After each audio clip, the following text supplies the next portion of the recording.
మరోవైపు ఏపీకి rain alert ప్రకటించారు వాతావరణ శాఖ అధికారులు. మరో 48 గంటల్లో నైరుతి రుతుపవనాలు రాష్ట్రంలోకి ప్రవేశించనున్నాయి. రాయలసీమకు రుతుపవనాలు చేరుకోనున్నాయని ఐఎండీ పేర్కొంది. దీంతో రానున్న 2 రోజుల్లో ఏపీలో విస్తారంగా వర్షాలు కురిసే అవకాశం ఉందని అధికారులు తెలిపారు. బంగాళాఖాతంలో ఏర్పడిన అల్పపీడనంతో ఏపీలో 3 రోజుల పాటు భారీ వర్షాలు కురవనున్నాయి. తీరం వెంట గంటకు 40 నుంచి 50 కిలోమీటర్ల వేగంతో ఈదురుగాలులు వీయనున్నాయి. పలు జిల్లాల్లో పిడుగులతో కూడిన వర్షాలు కురిసే అవకాశం ఉంది.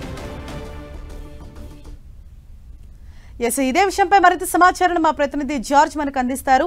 జార్జ్, ముఖ్యంగా ఏపీలోని ఏ జిల్లాలకు అలర్ట్ ప్రకటించారు, అలాగే ఎటువంటి సూచనలు చేస్తున్నారు వాతావరణ శాఖ అధికారులు?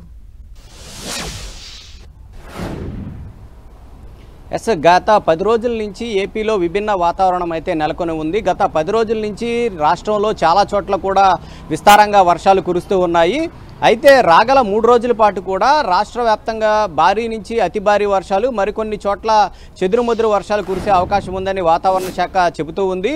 అల్పపీడనం రాగల 24 గంటల్లో బంగాళాఖాతంలో ఏర్పడనుంది. ఇది రాగల 48 గంటల్లో వాయుగుండంగా మారి తెలంగాణ అలాగే ఆంధ్రప్రదేశ్ మీదుగా బంగ్లాదేశ్ వైపు వెళ్లే అవకాశం ఉన్నట్లు వాతావరణ శాఖ అంచనా వేస్తూ ఉంది. ఈ నేపథ్యంలోనే ఈ అల్పపీడనం ఏర్పడిన తరువాత ముఖ్యంగా రాయలసీమ ప్రాంతాలైనటువంటి ఇటు చిత్తూరు, తిరుపతి, నెల్లూరుతో పాటు ఇటు కోస్తాంధ్ర జిల్లా అలాగే ఉత్తరాంధ్ర జిల్లాలైనటువంటి విజయనగరం, శ్రీకాకుళం, పార్వతీపురం, మన్యం, ఏజెన్సీ ప్రాంతాల్లో ఎక్కువగా వర్షపాతం అనేది నమోదయ్యే అవకాశం ఉంది. అంతేకాకుండా ఇటు కోస్తాంధ్ర జిల్లాలైనటువంటి ఎన్టీఆర్ జిల్లా, బాపట్ల, నంద్యాల ప్రాంతాలు ఏవైతే ఉన్నాయో వాటిల్లో కూడా భారీ వర్షాలు అనేవి కురిసే అవకాశం ఉన్నట్లు వాతావరణ శాఖ అంచనా వేస్తూ ఉంది.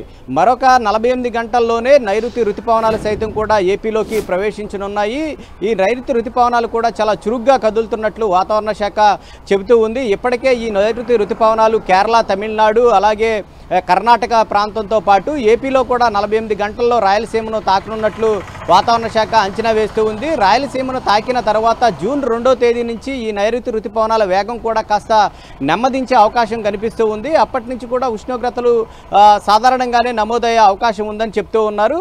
ఏదైనప్పటికీ ఈ రాగల 24 గంటల్లో అల్పపీడనం ఏర్పడిన తరువాత ఇది బలపడి వాయుగుండంగా మారుతుంది. ఈ క్రమంలోనే ఇటు కోస్తాంధ్ర అలాగే రాయలసీమ, ఉత్తరాంధ్ర జిల్లాల్లో ఎక్కువగా మోస్తారు నుంచి భారీ వర్షాలు, ముఖ్యంగా ఇటు రాయలసీమ, కోస్తాంధ్ర జిల్లాలో భారీ నుంచి అతి భారీ వర్షాలు నమోదవుతాయని చెప్తున్నారు. అలాగే గాలులు సైతం కూడా తీరం వెంబడి గాలులు సైతం కూడా 50 నుంచి 60 కిలోమీటర్లు, గరిష్టంగా 70 కిలోమీటర్ల వరకు కూడా వీచే అవకాశం ఉంది. కాబట్టి ప్రజలంతా కూడా అప్రమత్తంగా ఉండాలని వాతావరణ శాఖ చెబుతూ ఉంది.